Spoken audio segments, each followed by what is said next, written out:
Chelsea Football Club, we finally understand why the Xavi Simons deal is not happening, and apparently Christopher Nkunku is playing a vital role in it, and Fabrizio confirms it. Then Garnacho, not 90%, not 80%, 100% confident that he's going to be a Chelsea player, according to Fab again. We also get information from Jamie Carragher. This information made me laugh. It was absolutely brilliant. Chelsea won't make it out of the group stages. That's his hot take. What? The Champions League group stages had 36 teams, Jamie. Chelsea Football Club are good enough to be in the first 24. We're going to break it down because it's actually getting to the point where I'm getting triggered. We've got an update on Chukwuemeka. Apparently, he feels very hurt and upset, according to German reports. Another club wants him. And finally, the biggest news of the day. Chelsea have given out contracts to Joe Shields, Lawrence Stewart, and Paul Winstanley. Those are the directors and the people that have built this squad. We're going to talk about it. It's a 6-year deal. We're going to tell you why they've got the contract. And for me, I want to get everyone else's opinion on this because I've seen wildly different takes. One side thinks they don't deserve it. The other side thinks they do. We're going to break it down. But before we get started, number one, what do we do when we come to the Kavkas View? We support the channel because I do this free of charge. I don't have memberships. I don't have nothing of the sort where I take money off you. So do me a favor, hit that like button, right? We're aiming for 2,000 likes. Number two, if you're new to the channel, you like the presentation or you like the simplicity of it. I'm not like one of those big channels, don't have a budget. I literally work with what I have. Me, my camera, and my ring light. So subscribe to the channel. I'll break the news down for you guys.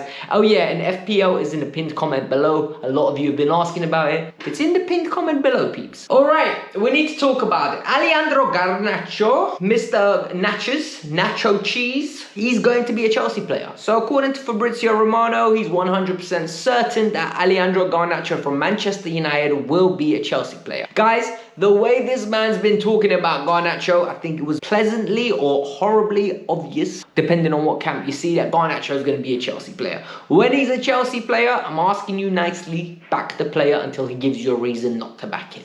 For me, it's very simple. Fresh slate. Fresh piece of paper, you come in, you write your history at Chelsea Football Club. You come in, you play well, I promise you I will love you like I love every single player. As long as you do well, you will get respected. The minute you go out of place, broski, I will be here crashing it on you. I will be talking about your loose touches, I will be talking about your running with your head down, and I will be talking with about your erratic shooting. However, let's not get to that because I've got a feeling that you have some positives and hopefully Enzo Maresca can explore them. However, the big deal today is Xavi Simons. Look, I really like Xavi Simons. Xavi Simons plays football in the way that I like to see football, right? Personally, I like a little bit of creativity. I like players that receive the ball on their back foot and run straight at the defense. I like players that play passes that are risky, that don't mind having a high turnover ratio at the end of the game. Who likes safe, predictable, and boring? Nobody likes that, all right? The reality is we all like a little bit of energy in our life. We all like a little bit of excitement. We all like to be a little bit surprised. And in some cases, Xavi Simons is going to deliver that on the football pitch for us. So, when the news has gone quiet regarding Xavi Simons, especially after we've agreed personal terms with him for at least 3-4 weeks now, I was then questioning, why is it going silent? I need to know. Well, Fabrizio now has said he is 100% certain Garnacho is going to happen. But with Simons, it depends on Nkunku. Now we see. It looks like Jackson or Nkunku are the ones that are going to have to leave for them to make space. How do I feel about this? I'm very annoyed that they're picking Garnacho over Simons. However, it's the money. Garnacho is going to be £30 million. Simons is going to be around about £55 million. So if they're trying to balance the books, okay, I get it, I understand. Quality of player, I don't know which one I'd rather have.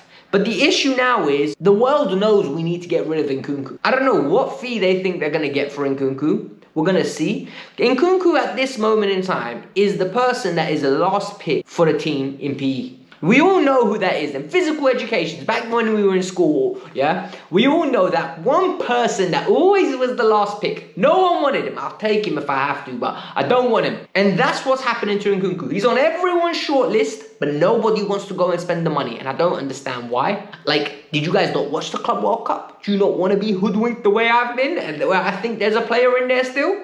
it is what it is. In the comments below, let me know, right? Would you prefer Chelsea be responsible and wait to get Nkunku off the books before they get Simons, or get Simons now and deal with the ramifications later? The next story is regarding my favourite, Jamie Carragher. Listen, I really like Jamie Carragher. I really do. When he doesn't talk about Chelsea, that is. I think he's hilarious. I think as a football pundit, he keeps it entertaining. He is our version of Stephen A. Smith, right? Stephen A. Smith is way more entertaining, way more hilarious, more jokes. However, with Jamie Carragher, he wants to be that. We can tell, right? He loves to troll people. He will trigger people. And more importantly, it gives you analysis every now and then. Just when you believe you don't know ball, he hits you with so much analysis, you're like, yeah, this guy clearly knows ball. He just chooses to work part-time.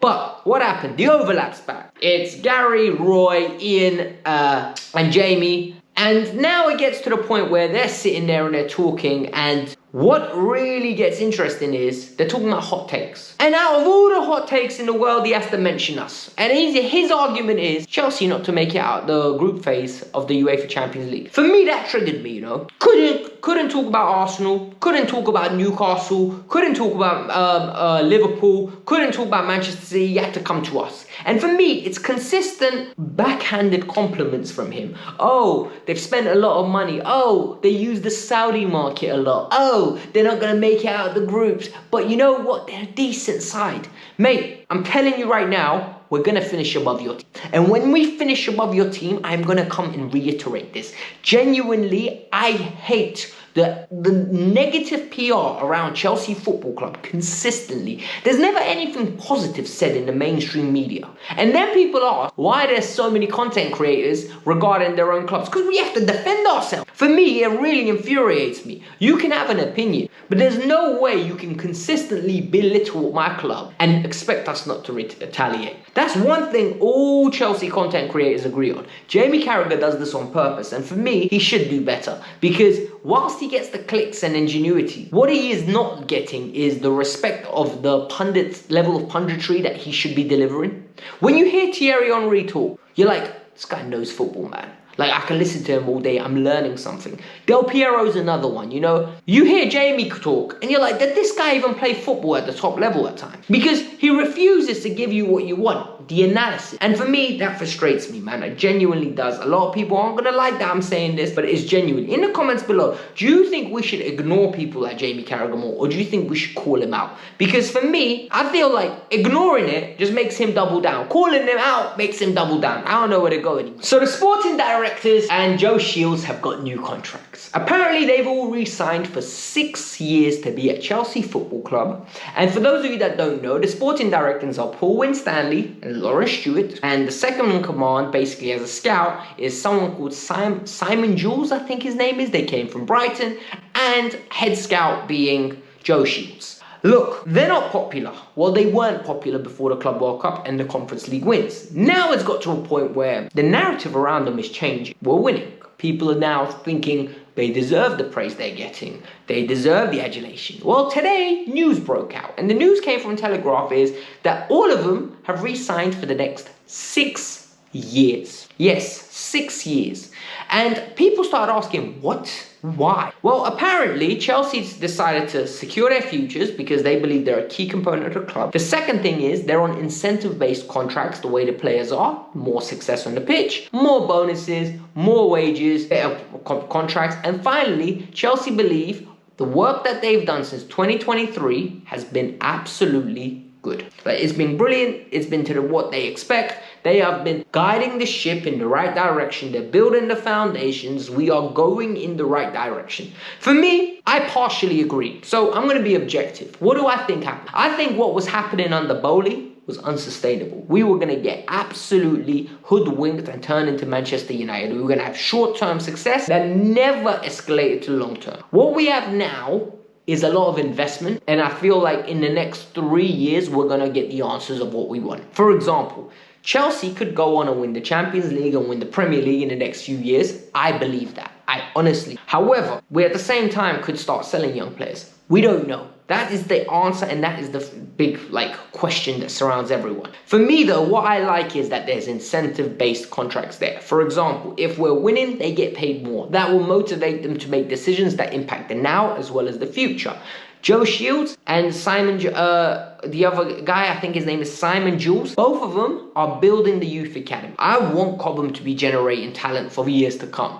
I want to sell some of the talent to make sure we can buy talent for the first team, but at the same time, I want to make sure that there is a pathway for players to come through. Whilst we're winning, it's going to be harder and harder for players to come through. It means only the elite will make it through. And for me, stuff like that is very good news. It's exciting. I am keen to see how it develops. I am not opposed to these guys getting some credit. I also want to measure the credit because I don't want to go over the top. We are Chelsea. We are meant to be winning Premier Leagues. We are meant to be winning Champions Leagues. A Conference League alone is not enough. Club World Cup is impressive, but I want more. We can't rest on our laurels. The new season is starting. I've got my predictions over here, what I think is going to happen next year. At the end of the video, you can go check it out. I will tag it and make sure you check it. But it's actually good news that they're getting the stability in and around the club sorted. Because the last thing we need is a new director, new change, everything around us breaking down, people undoing work that was done before. And for me, I like the stability. I'm a stable guy. The final piece of news is from Bild, right? It's a German outlet. And what Bild is saying is that Chukwuemeka, who spent the end of last season on loan at Dortmund, is getting really frustrated with Chelsea Football Club. He's upset with what's happened. He doesn't like the way that they treat players after they don't want him anymore. And Chukwuemeka is basically set on only wanting to go to Dortmund. Dortmund only want a loan with an option, and the loan and option needs to be on their terms. Meaning it can't be the 35 million. They are so opposed to that. For me though, and this is the most important thing,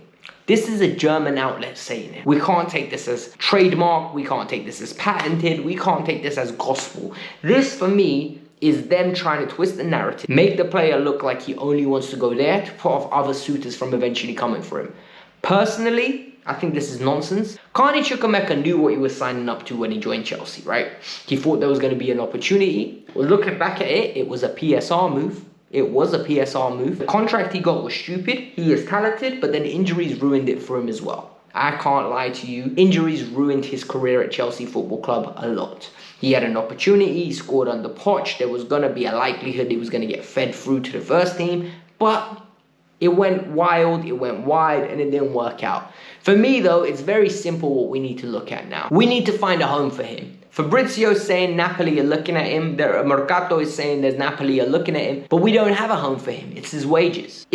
If Carney's actually upset at Chelsea Football Club, he needs to look in the mirror. Because, broski, you can get a new club by dropping your wage demands. You've made enough money not playing. Now it's time to play for the betterment of your career. However, if he is genuinely happy with what he's on in his life, who am I to tell him not to aim high and want the crazy wage? Do what you want, you just won't be playing. You literally will not be at Dortmund because they're not going to pay the money. But, more importantly, I need you lot now to go over here, check this video out, tell me about your predictions for the upcoming season. And for those of you that play fantasy football, the pinned comment below is the FPL link. Check it out. Let me know your thoughts. Peace out. I'm out. Have a lovely day. Bye.